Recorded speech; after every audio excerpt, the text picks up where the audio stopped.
power's out. Creek's been filling up today.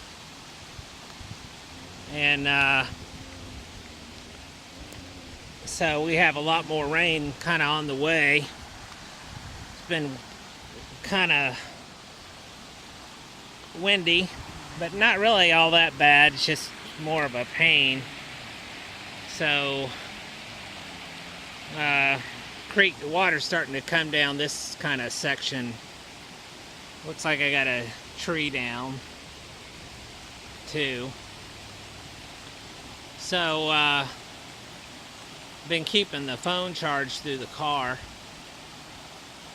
It's really kind of about it. It's quit raining there for a little bit, but I'm kind of curious as to what this is going to look like tomorrow after all this rain comes up through there tonight. So didn't really have much else going on, so I figured I'd come and tromp down through the woods and look for a few snakes and keep you updated as to what's going on.